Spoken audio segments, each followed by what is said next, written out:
Hello everyone, this is Priyanka and welcome back to pre explore. So आज हमारा CDP का next PYQ session रहेगा।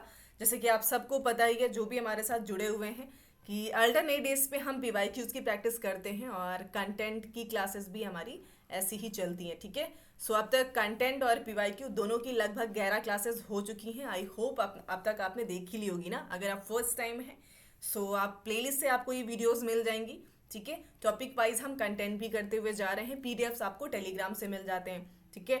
सो ये सीक्वेंस है हमारा और क्लासेस जो हैं आपकी डेली 10 बजे अपलोड होती हैं। ठीक है। तो ये तो टाइमिंग तो आपको पता ही होगी कि डेली 10 बजे आपको आपकी क्लासेस मिल जाती हैं। और अभी हमने ईवीएस की क्लासेस भी शुरू कर दी हैं। जल्दी ही आपको वर्षा मैम से साइंस की क्लासेस, साइंस प्लस मैथ दोनों, ठीक है, दोनों ही क्लासेस आपको जल्दी ही मिल जाएंगी। आज या कल से क्लासेस आपको अल्टरनेट डेज पे पीवाईक्यूज प्लस कंटेंट ऐसी क्लासेस मिलती जाएंगी। ठीक है। सो चलिए शुरू करेंगे। हम अपने क्वेश्चंस की तरफ आते हैं। कुछ क्वेश्चंस जो हमारे ऑलरेडी हो चुके थे, तो जल्दी से बढ़ेंगे जहाँ से हमें डिस्कशन करना है।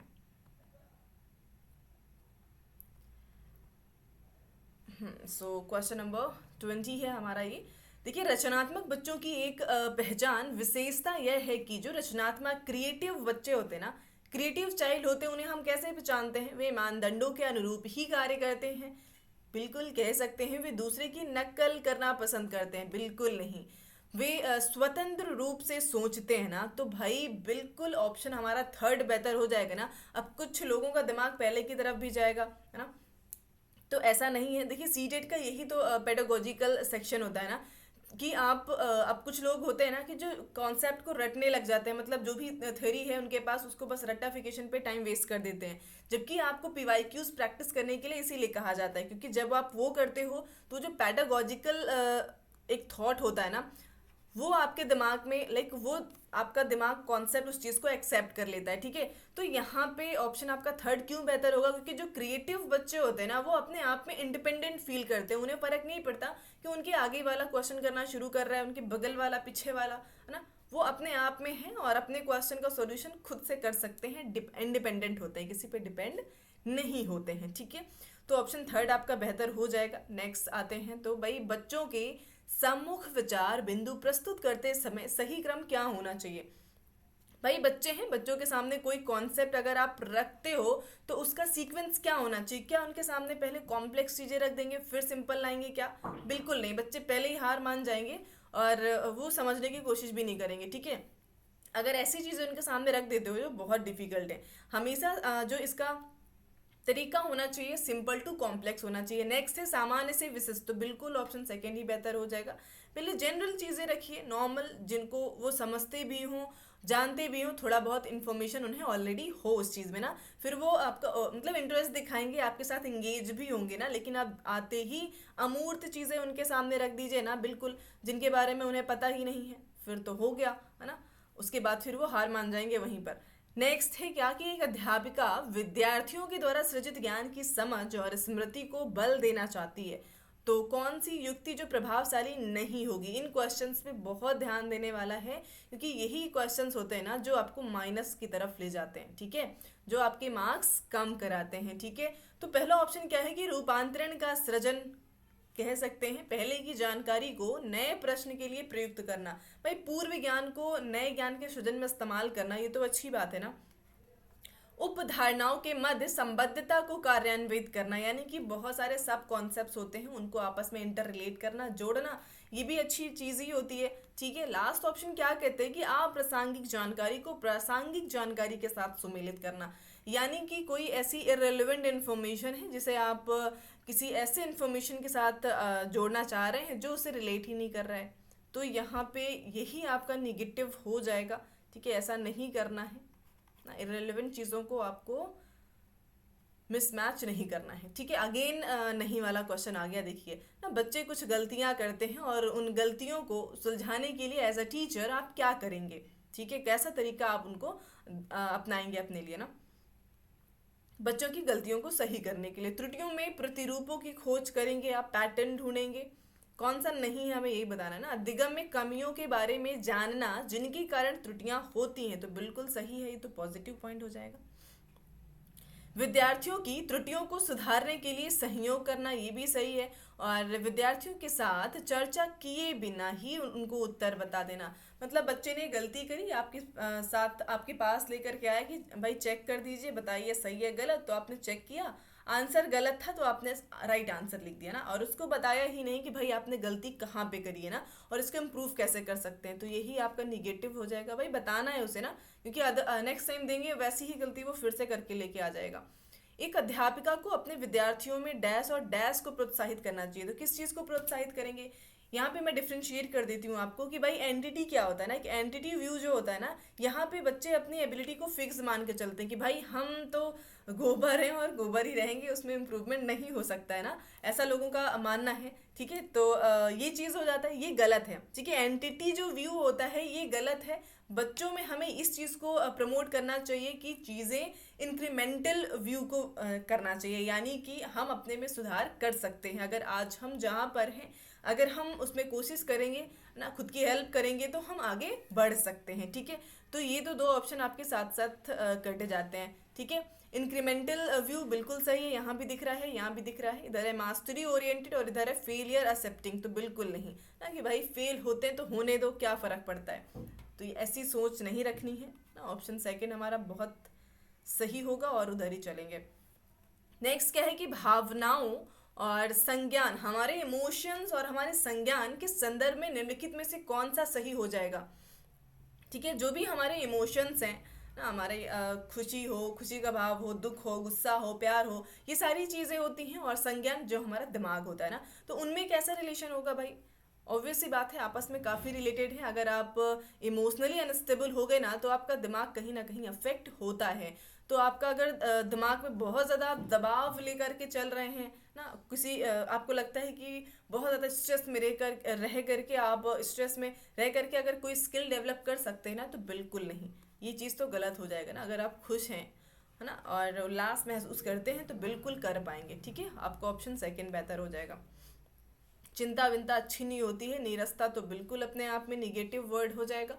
नेक्स्ट क्या है कि सभी विद्यार्थियों के समावेशन को सुनिश्चित करने के लिए कक्षा में ज्ञान के प्रतिनिधित्व के विविध प्रकारों का इस्तेमाल किया जाना चाहिए।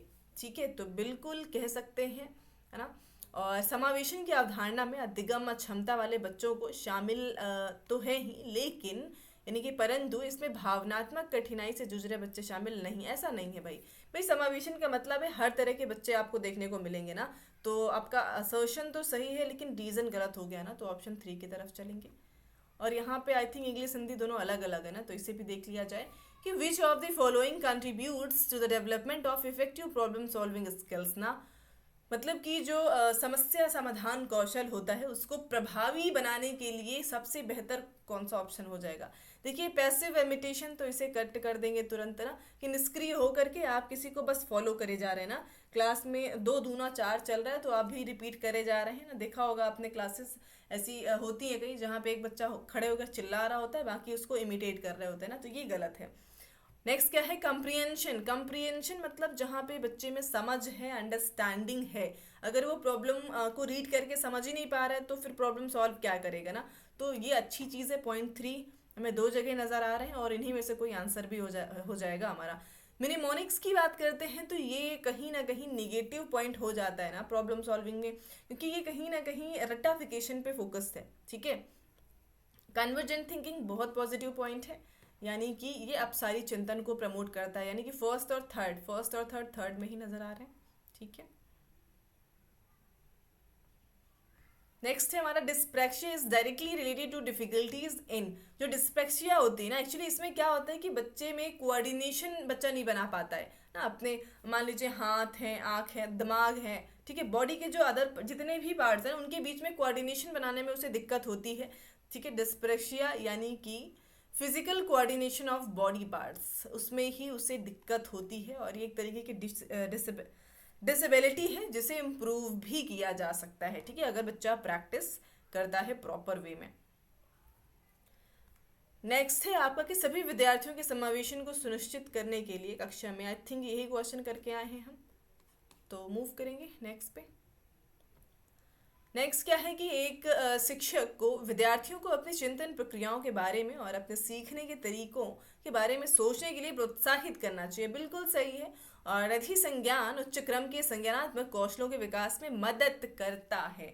भाई जो ऊपर डेफिनेशन लिखी हुई है ना, वो अधिसंज्ञान की है। अधिसंज्ञान यानी कि मेटा कॉग्निशन, जब आप खुद को बेहतर तरीके से जानते हैं, अपनी अच्छाइयाँ बुराइयाँ, ठीक है, तो मतलब ये अच्छी चीज़ है, आपको फैसिलिटेट ही करेगा ना। और बच्चों को भी आपको इस चीज़ के लिए प्रमोट करना है कि भाई आप सोचिए ना कि आप कहाँ गलती कर रहे हो, आप क्या कर रहे हो। तो ऑप्शन फर्स्ट की तरफ चलेंगे। मूव करते हैं नेक्स्ट पे ना। कोई बच्चा है करण, हमेशा किसी भी समस्या पर एक से अधिक समाधान सोचता है। अभी अभी पीछे ही करके आ रहे हैं भाई ना। कहाँ पे एक से अधिक समाधान खोज सकता है बच्चा? जहाँ पे वो एक तरीके से इनोवेशन को भी प्रमोट करता है ना कुछ नया वो देगा ही देगा आपको। और वो होते हैं आप सारी सोच वाले, ठीक है, डाइवर्जेंट थिंकर होते हैं वो। नेक्स्ट क्या हो जाएगा कि अधिगम प्रभावशाली और अर्थपूर्ण हो, इसके लिए क्या महत्वपूर्ण हो जाता है भाई? विद्यालय में हो रहा अधिगम और विद्यालय के बाहर के जीवन के बीच में संबद्धता, बहुत अच्छा पॉइंट है आपका, ठीक है, फर्स्ट ही बेहतर हो जाएगा। अगर आप बच्चे के इन्वायरमेंट के साथ कनेक्ट करके उसके आसपास के इन्वायरमेंट के साथ कनेक्ट करके पढ़ाते हो ना, तो वो आपके साथ प्रॉपर इंगेज होगा और इंटरेस्ट भी दिखाएगा पढ़ने में ना, और उसकी लर्निंग भी स्ट्रांग होगी। नेक्स्ट क्या है कि जब बच्चे डैश की भावना का अनुभव करते हैं तो उनके सीखने पर सकारात्मक प्रभाव पड़ता है। शर्म, भय, खुशी का अनुभव करेंगे। भाई ये तो हलवा क्वेश्चन था ना। ऐसे क्वेश्चन भी मिल जाते हैं ना, क्योंकि सारे 30 के 30 आपको डिफिकल्ट नहीं दिए जा सकते ना। एक दो क्वेश्चन ऐसे भी दिए जाएंगे जिनको पढ़ करके आपको थोड़ा रिलैक्स फील हो, ठीक है। नेक्स्ट क्वेश्चन क्या है कि छात्रों को अपनी सफलता विफलता के लिए आंतरिक कारकों को जिम्मेदार ठहराने पर प्रतिबिंबित करने के लिए प्रोत्साहित करें, जिससे कि उन्हें खुद पर रचनात्मक रूप से काम करने का मदद मिलता है। बिल्कुल सही है। अगर आप बच्चे को आप इस चीज़ के लिए प्रमोट करते हैं ना कि अगर आपने बहुत अच्छे मार्क्स गेन किए ना, तो क्यों किए हैं, बिल्कुल अगर आप इतने डेडिकेटेड वे में पढ़ाई करोगे तो होगा ना ऐसा। अगर आप फेल हो गए हैं तो भी इसके लिए कहीं ना कहीं आपके अंदर की ही कोई ऐसी रीज़न है जिसकी वजह से आप पीछे रह गए ना, तो ये अच्छी चीज़ होती है। और तर्क क्या दे रहे हैं कि सफलता असफलता के आंतरिक गुण व्यक्ति को कड़ी मेहनत करके अपने प्रदर्शन को बेहतर बनाता है ना। तो भाई जल्दी से ऑप्शन फर्स्ट को टिक करेंगे, क्योंकि दोनों ही बहुत ही पॉजिटिव हैं और एक्सप्लेन भी कर रहा है रीज़न। एंड आई थिंक हमारे क्वेश्चन यहीं पे कंप्लीट होते हैं। तो अभी आपको ये पीडीएफ भी मिल जाएगी, ठीक है, जो भी लास्ट क्लास हुई है और ये क्लास दोनों की पीडीएफ आपको टेलीग्राम से मिल जाती है, ठीक है। और जितनी भी कंटेंट की क्लास है सारी पीडीएफ्स ओवरऑल वहीं पे मिलेंगी। फर्स्ट टाइम है तो सब्सक्राइब ज़रूर कर लेंगे भाई, मोटिवेशन ज़रूरी है, ठीक है। और मोटिवेशन आप लोग दे सकते हैं बाय शेयरिंग एंड सब्सक्राइबिंग। सो आज के लिए इतना ही रखते हैं, मिलते हैं नेक्स्ट क्लास।